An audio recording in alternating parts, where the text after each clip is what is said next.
My hands went numb around my water glass as the words left my mother's mouth. "You're not half the woman your sister is." The ambient chatter of the restaurant seemed to recede into a tunnel, leaving just her voice echoing in the hollow space behind my ribs.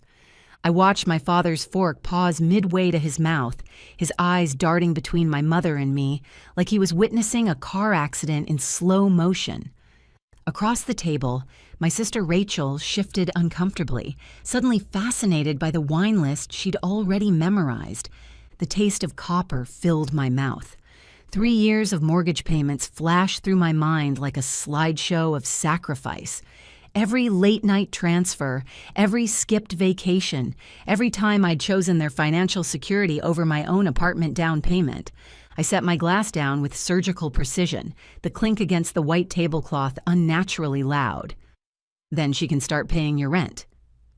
My name is Claire, I'm 34, and I'm an operations analyst who learned the hard way that keeping families afloat doesn't guarantee staying in their good graces. This is the story of how I discovered my worth when they tried to write me out of it. For most of my adult life, I'd been the family's quiet solution. Not the favorite daughter, not the problem child, just the one who showed up when things needed handling. While Rachel built her law career in Manhattan, collecting accolades and admiration, I'd been the one fielding my parents' worried calls about property taxes and unexpected repairs.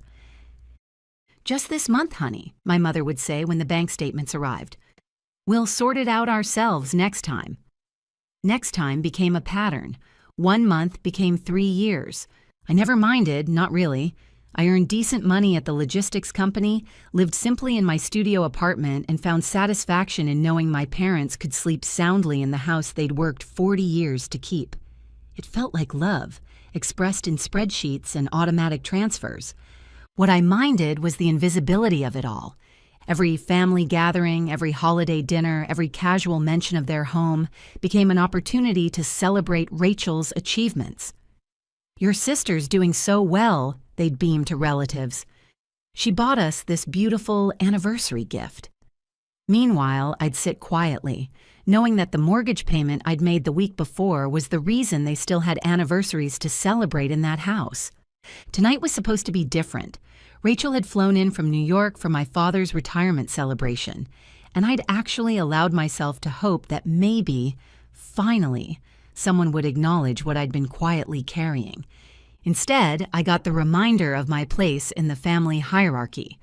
The silence at our table stretched taut as my parents processed what I'd said. My mother's face cycled through confusion, denial, and something that might have been fear. "What rent?" my father whispered, though I could see in his eyes that he already knew. "The mortgage," I said, my voice steadier than I felt. 3 years, every month. Every late notice you didn't want to worry about, every property tax bill that showed up at the worst possible moment. Rachel finally looked up from her wine list. "Mom, what is she talking about?" My mother's mouth opened and closed wordlessly. The woman who could command any social situation suddenly couldn't find her script for this one.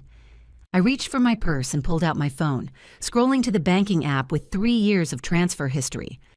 Would you like me to show everyone exactly what Rachel didn't do to keep the family home standing? "Now wait just a minute," my father started, his voice carrying that familiar edge that meant I was about to be told I was overreacting. "No," I said, and the word came out sharper than I'd intended. "I waited 3 years. I waited through every dinner where you praised Rachel for helping with paperwork while I paid your bills. I waited through every conversation about her success while mine went unmentioned. I'm done waiting." Something shifted in my chest, a loosening of a knot I hadn't realized was there. I stood, leaving $20 on the table for my untouched meal.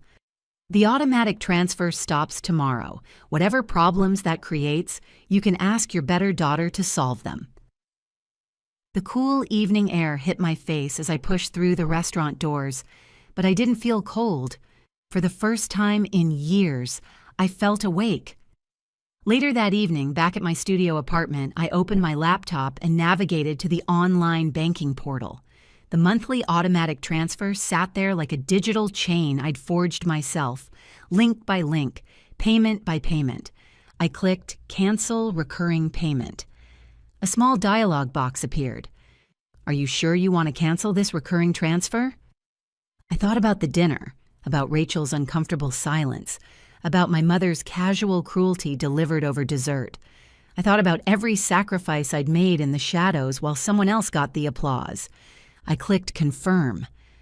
The silence from my parents over the next week was deafening. No calls, no texts, no acknowledgement that anything had changed. It was as if they were waiting for me to come to my senses and restore the natural order. Instead, I used the extra money to finally sign the lease on the one-bedroom apartment I'd been dreaming about for 2 years. Hardwood floors, a real kitchen, windows that let in actual sunlight. I bought furniture that was mine, chose paint colors that made me happy, created a space where my worth wasn't measured against someone else's achievements. 2 weeks after the dinner, Rachel called. She'd clearly been talking to our parents about their sudden financial crisis. Claire, we need to talk. Do we? Mom's having panic attacks. Dad won't admit it, but they're scared. The mortgage payment was due yesterday. I felt a familiar tug, the old instinct to fix, to smooth over, to make everything comfortable again. But something had changed in me that night at the restaurant. The part of me that automatically said yes to their problems had gone quiet. That sounds difficult, I said. Claire, come on, they made a mistake, but they're family. They need help. They have a daughter who's half the woman I am. Maybe she can figure it out. The silence on the other end told me Rachel finally understood the math. A month later, my mother showed up at my new apartment. She looked smaller somehow, standing in my doorway with her carefully maintained composure cracked around the edges. Your father and I have been talking, she said, not quite meeting my eyes. We realize we haven't been fair to you. I invited her in, made coffee, waited. We want to put your name on the house deed, she continued. You've earned that right. I considered this. The house I'd helped save, finally acknowledged as partially mine. It should have felt like victory. Instead, it felt like too little, delivered too late, for all the wrong reasons. I don't want it, I said gently. My mother's face crumpled. Then what do you want? I looked around my sunny apartment at the life I'd built with the money that was finally mine again, at the person I'd discovered I could be when I stopped shrinking myself to fit their story. I want you to understand that love isn't supposed to be invisible, I said. I want you to know that support isn't less valuable just because it's quiet. And I want you to remember that the next time you decide to compare your daughters. We sat in silence for a long time. When my mother finally spoke, her voice was smaller than I'd ever heard it. I'm sorry. We took you for granted because we knew you'd always be there. I was there, I said, but not because I had to be, because I chose to be. There's a difference. My mother nodded, though I wasn't sure she fully understood yet. 6 months later, they invited me to Rachel's engagement party. By then, Dad's retirement income had stabilized their finances completely, proving they'd only needed help through those difficult transition years.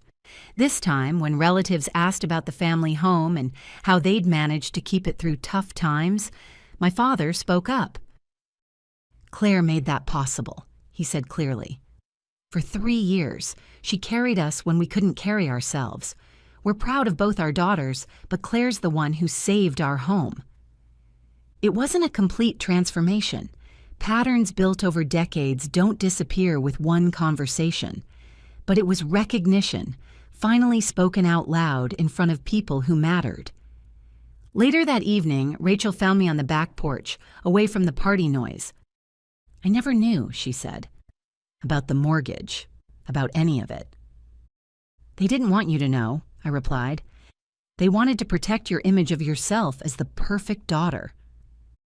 That's not fair to you. No, it wasn't. We stood together in the quiet, 2 adults finally seeing each other clearly. I could help now, Rachel offered. With the house, with Mom and Dad, I make good money. I smiled. They don't need help anymore. Dad's retirement is covering everything. They just needed to get through those rough years. But you... I'm fine, I said, and for the first time, I truly meant it. I have my own life now, my own place, my own priorities. I help when I want to, not because I'm expected to be invisible. Rachel nodded slowly. I think I understand why you did it. The restaurant, cutting off the payments. You weren't being cruel. I was being seen, I corrected.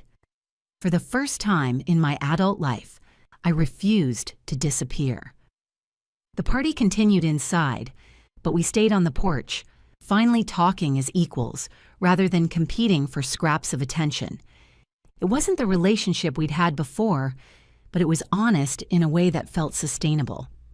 That night, driving home to my apartment, I thought about how different my life looked now, not because I'd destroyed anything, but because I'd finally refused to let myself be erased from my own story.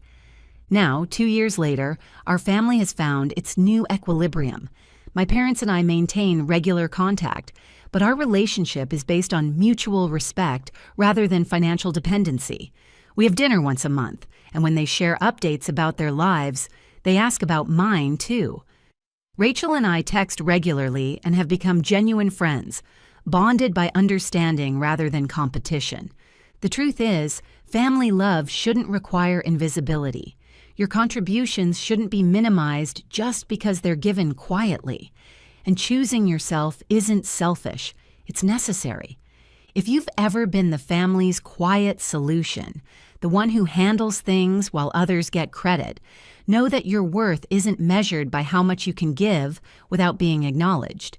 You deserve to be seen, valued, and celebrated for exactly who you are. Your story matters even when you're not the loudest person in the room, especially then.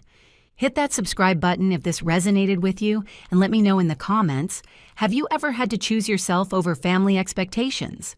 Sometimes the most loving thing you can do is refuse to disappear. Before you go, here's a quick bonus for sticking around. If you love learning and growing like I do, you need to try audiobooks. I've got an exclusive deal with Audible. Your first month is completely free. That's access to over 500,000 titles, zero cost to you.